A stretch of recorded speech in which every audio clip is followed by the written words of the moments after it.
Hello, I'm Sebastian. Welcome to 9 Trees podcast. Today, I will summarize and review the book, Vulture Capitalism, Corporate Crimes, Backdoor Bailouts, and the Death of Freedom by Grace Blakeley is a critique of how modern capitalism concentrates power and wealth while claiming to champion free markets. Blakeley, known for writing on political economy, argues that what many people experience today is not genuine competition, but a managed system in which large corporations shape rules, absorb public resources, and limit democratic choice.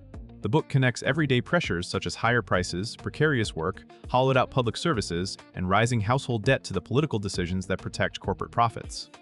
It also examines how crises are repeatedly used to justify extraordinary state intervention that stabilizes markets for the powerful while leaving ordinary people to bear the costs. Framed as an accessible investigation of economic power, the book aims to show how monopolies, finance, lobbying, and international policy have built an economy that rewards extraction rather than productive investment, and why reclaiming freedom requires confronting corporate dominance directly. I will give you key takeaways from this book. Firstly, from free market myths to a system built for corporate power, a central theme is the gap between the story capitalism tells about itself and the way it actually functions. Rather than markets disciplined by competition, Blakeley portrays an economy where the largest firms can set terms, shape regulation, and insulate themselves from risk. The argument suggests that consolidation is not an accident, but an outcome of policy choices that favor mergers, intellectual property protections, financial engineering, and the quiet toleration of market dominance. When a small number of companies control supply chains, platforms, or essential services, price signals and consumer choice lose their supposed power to keep firms honest. The book links this to declining bargaining power for workers, rising markups, and a politics in which corporate priorities become public priorities. In this view, the phrase free market becomes a rhetorical shield that discourages scrutiny of corporate privilege. The system remains highly interventionist, but the intervention is often designed to protect incumbent firms rather than foster open entry and innovation. By reframing capitalism as a project of power management, the book encourages readers to look beyond individual bad actors and toward the institutional design that repeatedly produces the same outcomes.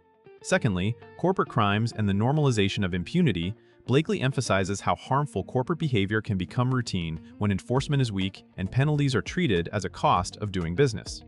The book discusses corporate wrongdoing in broad terms, including fraud, unsafe products, environmental damage, wage theft, and abusive practices in essential industries.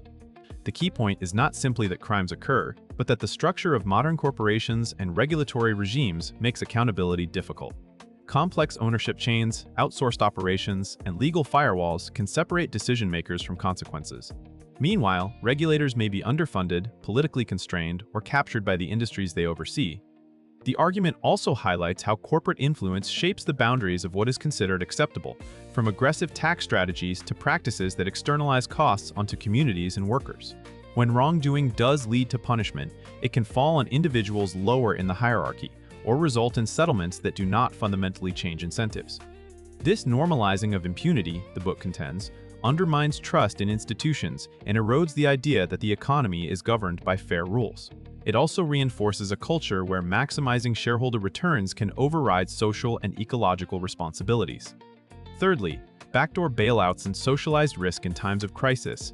Another major topic is how governments intervene during crises, often in ways that stabilize corporate balance sheets while offering less durable support to households.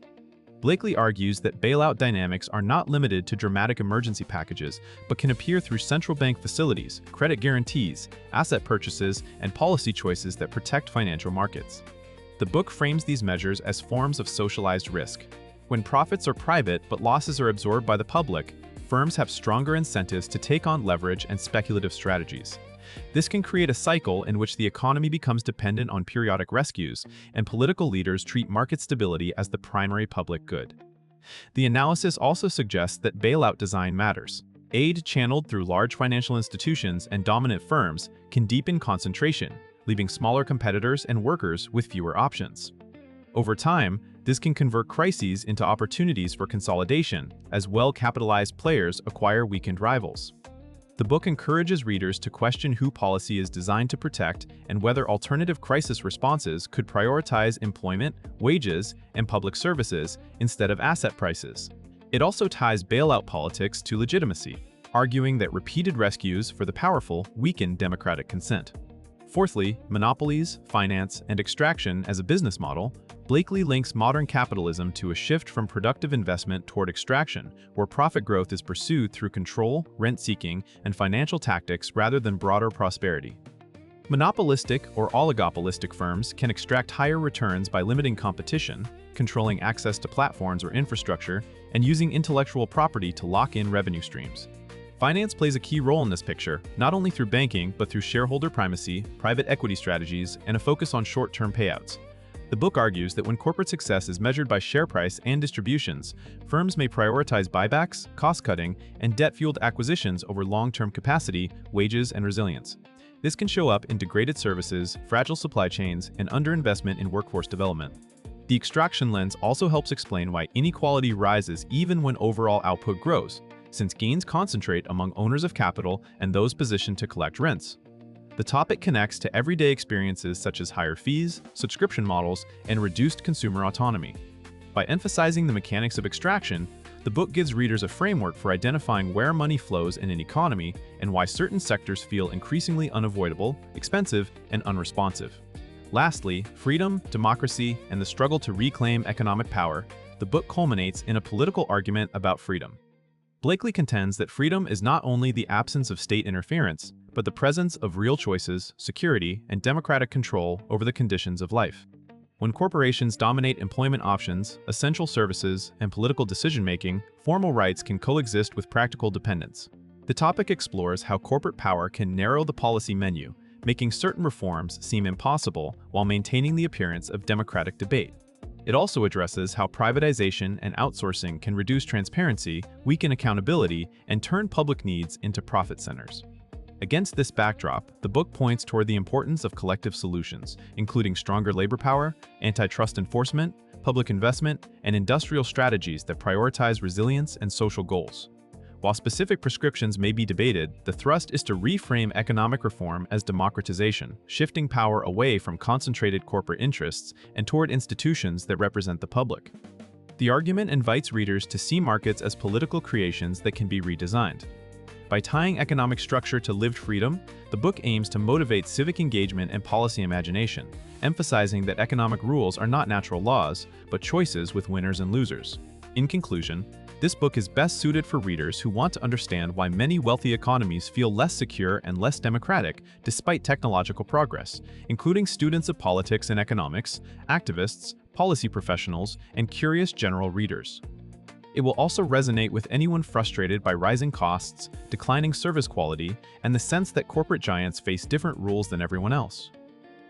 The benefit lies in the framework it offers. Instead of treating problems like inequality, monopoly pricing, precarious work, and repeated financial rescues as separate scandals, it links them to a consistent pattern of state-structured corporate power.